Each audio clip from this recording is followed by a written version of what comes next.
sa indigenous IPs, indigenous peoples. Sila, mag-assembly sila, mag-select. Sila ang magsasabi. Select sila. O sa kababayo, sa kalalaki, magyapon.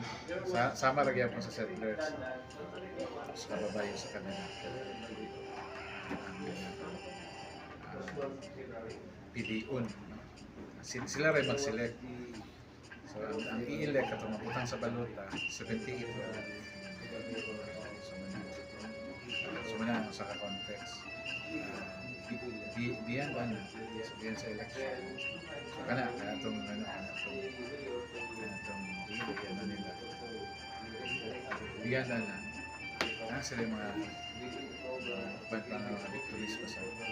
Of course, grabe man ang reporting nato, no? Sa Davao, kami dito sa national, itong killings pa. Killings because of dispute. Pero, kana, update na to. Si Jeremy may copy mo na ako. Dahil murag mo, hindi naman itong sugot ang farm na delineate ang ilang territory nila sa domain. Pero na-i-update na murag hindi na mapugnan na delineate na yun. I think hopeful kay murag ang cargo around this middle of this year, around the next few months. June. June, UDI. Again, may memorandum of understanding with the NCIP Ministry of Indigenous Peoples Affairs. Timeline until June to be released in So, so far, ang development ka rin nasa kamot yung Mendre ang pag-secret humana si Mendre nag-segregate sa mga Survey. Hindi, humana actually ang survey is natapos sa 2018. First submission of the SPAR ng NCIP is 2019, August 59, 2019. Pero sad to say, itong sa pagkahibalo sa liderato sa PTA na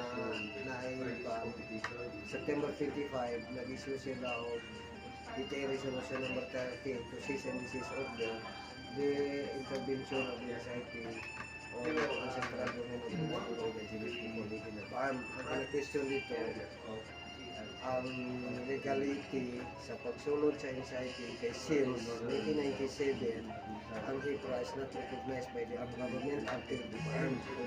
Pero hindi nag-stop si NCIP doon sa resolution kasi ang legal interpretation is just knocking the door if kung pwede ba hintuan mo na ninyo ang pan. Yun lang yung intervention siya. Nasa kay NCIP yung political kung tutuloy siya o hindi kasi hangyok po sa laman. Mato nga unang background, ang IPRA, ang Indigenous Peoples' Rights Act, wala na patuman bali sa ARM. Argument since final agreement of the government is 1996. So, gina-assert po sa ARM, later sa MILF, kanang ang BARM government, Bangsamoro government na mag-legislate o gagawin balaod para sa indigenous peoples. Pero na may indigenous peoples. So tawag na Bangsamoro Indigenous Peoples Act 64.